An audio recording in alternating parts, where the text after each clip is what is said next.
Guys তোমরা যদি গ্রুপে দাঁড়িয়ে থাকা হিপ হপের দিকে না তাকিয়ে আমার ফ্রেন্ড লিস্টের দিকে তাকাও তাহলে দেখতেই পারবা ক্রুল গেমিং সহ অনেকগুলো ভিভ্যাচ প্লেয়ার কিন্তু এখানে গ্রুপ ফুল করে বসে আছে। আর এখন তোমরা বলতে পারো যে ভাই একই সময় এতগুলো ভিভ্যাচ প্লেয়ার গ্রুপ ফুল করে বসে থাকার কারণটা কি? তো এখানে মূলত ক্রুল গেমিং সহ বাকি ভিভ্যাচ প্লেয়ার গুলো এবং আমি নিজেও গ্রুপ ফুল করে বসেছিলাম, কেননা নেপালের সবচেয়ে বড় ইউটিউবার টন্ডি গেমারের সাথে ম্যাচ মেকিং করার জন্য। তবে সবচেয়ে মজার ব্যাপার হলো টন্ডি গেমার কিন্তু তখন ছিল লাইভে, আর টন্ডি গেমারের লাইভে ভাই ওয়াচিং কিরকম থাকে এটা তোমরা কম বেশি ভালো করেই জানো। আর তাছাড়া যেহেতু সবগুলো ভিভ্যাচই একসাথে ম্যাচ স্টার্ট দিল এন্ড আমরাও দিলাম, তার মানে তো বুঝতেই পারতেছো এই ম্যাচটা কেমন হতে যাচ্ছে। তবে সত্যি বলতে এখানে আমি অনেকটাই নার্ভাস ছিলাম, কেননা তোমরা দেখতেই পেয়েছো ক্রুল গেমিং এ রয়েছে ম্যাচ মেকিং এ, আর উনি যদি এই ম্যাচে পড়ে যায় তাহলে তো আমাদের অবস্থা পুরোই খারাপ হয়ে যাবে। কেননা আমি যা একটু একটু ওনার সামনে বাইচে থাকতে পারি, কিন্তু আমার টিমমেটদেরকে তো আকাশে রাখেই মেরে দেয়। তো দীর্ঘ কয়েক যুগ ধরে ম্যাচ মেকিং চলার পর ফাইনালি গেরিনা চাচা এখানে আমাদেরকে নিয়ে আসি ম্যাচের মধ্যে। আর ম্যাচের মধ্যে ঢোকার পর দেখি যে এতগুলো ভিভ্যাচ প্লেয়ার মিলে একসাথে ম্যাচ মেকিং দেওয়ার পরেও নেপালের সবচেয়ে বড় ইউটিউবার টন্ডি গেমার পড়ে গেছে আমাদের ম্যাচে। এটা দেখে তো আমি অনেক খুশি হয়ে যাই। তবে আমার এই খুশিটা বেশিক্ষণ থাকে না, কেননা পাশ থেকে আমার একটা টিমমেট বলে ওঠে ম্যাচের মধ্যে ক্রুল গেমিং ও পড়ছে। আর এটা শুনে তো কিছু সময়ের জন্য আমার মুখটা বন্ধ হয়ে যায়, কেননা ম্যাচের মধ্যে ক্রুল গেমিং থাকা অবস্থায় টন্ডি গেমারকে আমরা মারতে পারবো এটা ভাবাটা বোকামি। তবে তোমরা শুনলে অবাক হবা যে আমাদের এই অবাস্তব ভাবনাটাই সত্য হয়, কেননা ম্যাচের শেষের দিক দিয়ে টন্ডি গেমারের ফুল স্কোয়াডকে আমরাই মেরে দিই, যা কিনা তোমরা একটু পরে দেখতে পারবা। আর হ্যাঁ, তোমরা যারা এখনো ভিডিওতে লাইক করো নাই তারা এই ভিডিওতে 1000 লাইক করে দিও এন্ড অবশ্যই পেজে ফলোটাও দিয়ে দিও। সেই সাথে তোমরা যারা আমার সাথে অ্যাড হতে চাও তারা ভিডিওটাকে শেয়ার করে কমেন্টে তোমাদের আইডি কোড দিয়ে দিও। তো ম্যাচের শুরুতেই আমরা কিন্তু ব্লু জোনে ল্যান্ডিং করি এন্ড আমাদের সাথে টন্ডি গেমারের স্কোয়াডটাও এই জায়গায় নামে, আর সেই সাথে বেশ কয়েকটা হ্যাকারের স্কোয়াডটাও ছিল। তবে এখানে মজার বিষয় হলো একটা হ্যাকারের নাম ছিল GWCM 2 মিলিয়ন। যদিও হ্যাকারটাকে এখানে আমি মাইরা দিই, তবে হ্যাকারটা মরার আগে আমার দুইটা টিমমেটরে মাইরা দিছিল। আর হ্যাকারটাকে মারার পর যখন এই জায়গায় আমি দাঁড়াইছিলাম ঠিক তখন দেখি কই থেকে একটা প্লেয়ার আমাকে মাইরা দিছে। যদিও প্লেয়ারটাকে আমি দেখি নাই, বাট কিছু করার নাই, মারাটা খেয়ে গেলাম। কিন্তু কথায় আছে না, যা হয় ভালোর জন্য হয়। আসলে এই কথাটা বলার কারণ হলো ওই জায়গায় আমি যদি হ্যাকার হাতে মারাটা না খাইতাম তাহলে এতক্ষণে শিওর টন্ডি গেমারদের হাতে গণদোলায় খেয়ে আমাকে এই জায়গায় আসতে হইতো। আর ম্যাচের এই মোমেন্টে বাইচা ছিল আমাদের 4 নাম্বার টিমমেট মানে মুশফিক। তবে মুশফিক কিন্তু এই ম্যাচে দিচ্ছিল জোন পুশ। তো জোন পুশার থেকে রিভাইভটা পেতে না পেতেই দেখি যে এই জায়গায় আমাদের জোন পুশারকে কে জানি মাইরা দিছে। তো আমি যখন এখানে নামে একটা গান ছিল, এই জন্য গানটা দ্রুত লুট করি এন্ড চলে আসি এই জায়গায়। এন্ড এখানে আসার পর দেখতে পাই যে আমার সামনে দিয়ে একটা জোন পুশার রিভাইভটা দিতে আসছিল। তবে এটা ছিল কিন্তু টন্ডি গেমারদের জোন পুশার, যা কিনা আমি তখনও জানতাম না। কেননা গাইস কোনো ক্রিয়েটরের সাথে ম্যাচ পেকিং করার পর আমি কখনো তাদের লাইভ দেখি না, কিংবা লাইভ দেখে তাদেরকে মারতেও যাই না। আর এই জোন পুশারটা আমার হাত থেকে বাঁচার জন্য অনেক মুভমেন্ট দেখাইতেছিল, বাট লাভ হয় না। ফাইনালি আমার হাতে মারাটা খেয়ে যায়। তো টন্ডি গেমারের জোন পুশারকে মারার পর এই জায়গায় কিন্তু ওনাদের সাথে আমাদের একটা ফাইট হয়। অ্যাকচুয়ালি ফাইটটা ওনাদের সাথে না, অন্য একটা স্কোয়ারের সাথে হতে থাকে, বাট ওনারা কোনখান দিয়ে জানি চলে আসে। তবে এখানে আমি টিমমেটের কাছ থেকে রিভাইভটা পাওয়ার পর সামনে যে প্লেয়ারটাকে মাত্র ফায়ার দিলাম ওটাই ছিল কিন্তু টন্ডি গেমার, যা কিনা আমি তখনও জানতাম না। আমি ভাবলাম এটা হয়তো কোনো নর্মাল প্লেয়ার হইতে পারে, যেহেতু আমাদেরকে ডিস্টার্ব করতেছে তাই একটু ড্যামেজ দিয়ে দিই যেন ভয়তে আর ফায়ার না করে। কিন্তু টন্ডি গেমার এখানে আমার থেকে ফায়ার খেয়ে ভয়ে ব্যাক করলো, অন্য একটা স্কোয়াড আমাদের উপর রাশ করে দেয়, যার ফলস্বরূপ ওই স্কোয়াডের প্লেয়ারগুলো আমাকে ডাউন করে দেয় এই জায়গায়। তবে আমার টিমের সাথে থাকা আমি রিভাইভটা পেয়ে যাই। আর টিমমেটের কাছ থেকে রিভাইভটা পাওয়ার পর যে স্কোয়াডটা আমাদের উপর রাশ করে তাদেরকে এখানে আমি উড়ে ধরে একটা গণধোলাই দিই এন্ড ফাইনালি স্কোয়াডটা কিন্তু আমরা মাইরা দিই। সেই সাথে এটাও বলে রাখি ফাইটটা শেষ হতে না হতে কিন্তু টন্ডি গেমারদের ফুল স্কোয়াডের সাথে আমাদের ফাইট শুরু হয়ে যায়, যা কিনা তোমরা কিন্তু আমার সামনেই ছিল কিন্তু টন্ডি গেমারদের ফুল স্কোয়াড এন্ড ওনাদের স্কোয়াডের একটা প্লেয়ার বেশ অনেকটাই ড্যামেজ দিয়ে দিচ্ছিল আমাকে, যে কারণে তারা এখানে একটা হেডশট দিয়ে দিই আর একটু ঠান্ডা করে দিই। তবে তোমরা ম্যাপের দিকে লক্ষ্য করলে দেখতেই পারবা ডান দিকে কিন্তু ফাইট হচ্ছে, তার মানে টন্ডি গেমার ওই জায়গায় ফাইট করতেছে। আর এখানে একটা মজার বিষয় হলো টন্ডি গেমারকে মারতে এসে দেখি যে উনি একটা প্লেয়ারের সাথে ফাইট করতে যেয়ে উনি এবং প্লেয়ারটা দুইটা এখানে ডাউন হয়ে পড়েছিল, আর এখানে দুইটা কিলি আমি মেরে দিই। আর টন্ডি গেমার যেহেতু তখন ছিল লাইভে, তাই চলো এই ক্লিপটা ওনার স্ক্রিন থেকে দেখে আসি।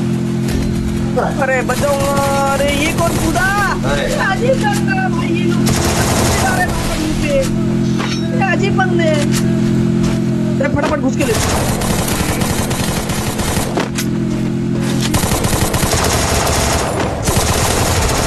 बढ़िया थोड़े राइट और भी आगे ना। ए आए जा रहे हैं यार, ये लोग बार-बार आए जा रहे हैं भाई।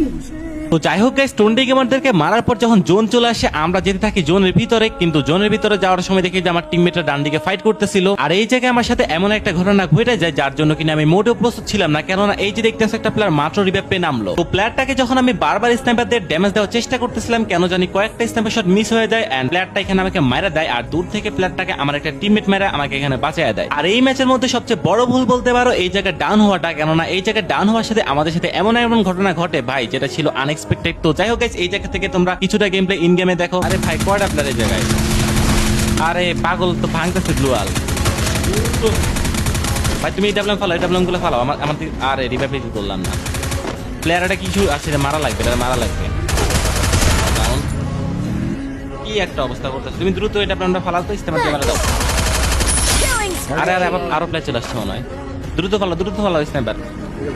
প্লেয়ারের শব্দ শোনা যাচ্ছে, এই চলে আসছে প্লেয়ার, একটা অবস্থা, দ্রুত যাও দ্রুত। আরে রে দুনো তো ধরা খাইলাম। আরে প্লেয়ার ভাই ভাগ করো কিছু করার নেই। কি রে ভাই, আরে দূর থেকে মেরে দিছে তুই, কি একটা অবস্থা। লাইফ জেমনক ম্যাচটা বের করো ভাই।